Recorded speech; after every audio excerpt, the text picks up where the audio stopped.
Les BPC, ces bâtiments militaires construits à Saint-Nazaire pour la Russie, toujours au cœur de la polémique.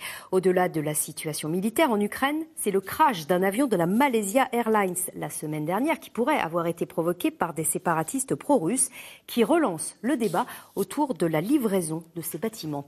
Stéphanie Pagrimov. Sur le quai de Saint-Nazaire, le Vladivostok est le premier BPC, bâtiment de projection et de commandement, qui attend d'être livré à la Russie à l'automne. La demi-coque du second navire est arrivée mardi dernier pour l'assemblage. Et désormais, 400 hommes d'équipage venus de Russie sont en passe de se former au maniement de ces BPC de classe Mistral. Une situation qui crispe une partie du monde politique. Les écologistes en appellent à la raison d'État.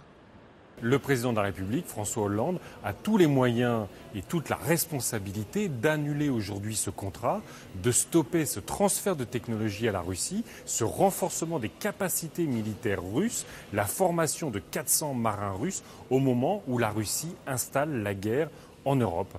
Il y a une autre solution, plutôt que de renforcer les capacités militaires russes, c'est de contribuer à une politique de défense européenne. Poutine, dégage!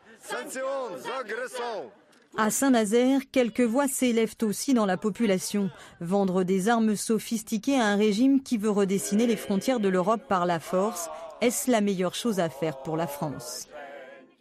C'est des bateaux qui sont utilisés pour le transport de troupes et pour des hélicoptères. Et c'est justement ça ce qui s'est passé en Crimée, c'est que finalement, il y a eu beaucoup de troupes qui ont été transportées par hélicoptère ou par navire.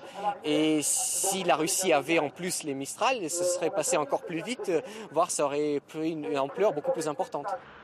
BPC, 3 petites initiales qui aujourd'hui prennent de plus en plus de place dans le port de Saint-Nazaire et qui deviennent un énorme problème moral pour la France. Et cette question, ce sujet, nous en parlons tout de suite avec notre invité du 19-20. Bonsoir François de Rugy. Bonsoir. Vous êtes député Europe Écologie Les Verts. Est-ce que vous êtes d'accord avec Yannick Jadot ? Il faut annuler la livraison des BPC à la Russie ? Je crois qu'en tout cas, à ce stade, on peut se poser la question de suspendre cette livraison.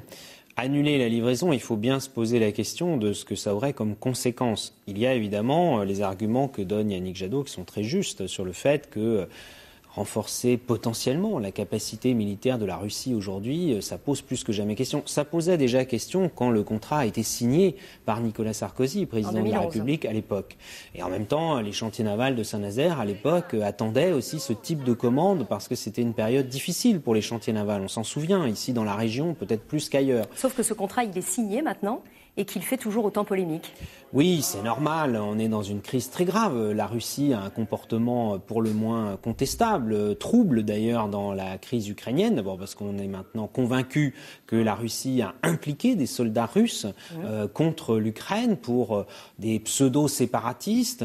Il y a eu cet événement très grave d'un avion de passagers qui a été abattu. On ne sait pas encore les circonstances, mais tous les soupçons se portent également vers les séparatistes pro-russes. Mais la question qu'on doit se poser avec cette commande des bâtiments de projection et de commandement, les BPC, c'est si cette commande est annulée, qui est-ce que ça affaiblira vraiment ? Est-ce que ce n'est pas la France qui, se retrouvant avec ces navires, non payés par la Russie évidemment, qui se retrouvera plus en difficulté ? Est-ce que la question n'est pas plus dans un bras de fer entre la Russie et l'Union européenne ? Sur par exemple le gaz ou l'hydrocarbure. Oui, je pense que si on veut frapper aujourd'hui, si on veut que des sanctions soient efficaces contre la Russie, les sanctions économiques, personne ne propose d'aller faire la guerre en Ukraine ou en Russie. Les sanctions économiques, ça veut dire frapper au porte-monnaie, et frapper les Russes au porte-monnaie, ça veut dire mettre un coup d'arrêt au contrat d'approvisionnement en gaz, en hydrocarbures, en matières premières. Aujourd'hui, l'économie russe, elle est dépendante de ses exportations de gaz, d'hydrocarbures. Nous sommes aussi dépendants, nous, de notre côté. Yannick Jadot, il évoque à demi-mot dans l'interview là qu'on vient d'entendre, la possibilité d'une défense européenne, c'est-à-dire garder ces BPC pour nous, pour construire cette fameuse défense européenne. Vous n'y croyez pas ? Ce serait très souhaitable. Moi, je suis à la Commission de la Défense, à l'Assemblée nationale, et nous parlons souvent de la défense européenne pour constater que malheureusement, elle n'existe pas. Pourquoi ? Parce que l'Europe politique est extrêmement faible. On vient de le voir encore la semaine dernière. Mais est-ce que là, ce n'est pas une occasion justement de la créer ?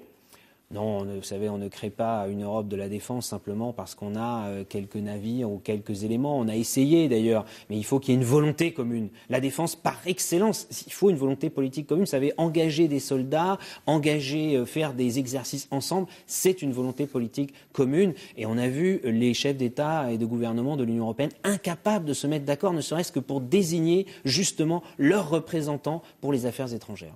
Merci beaucoup François de Rugy d'être venu jusqu'à nous pour nous parler donc de cette situation.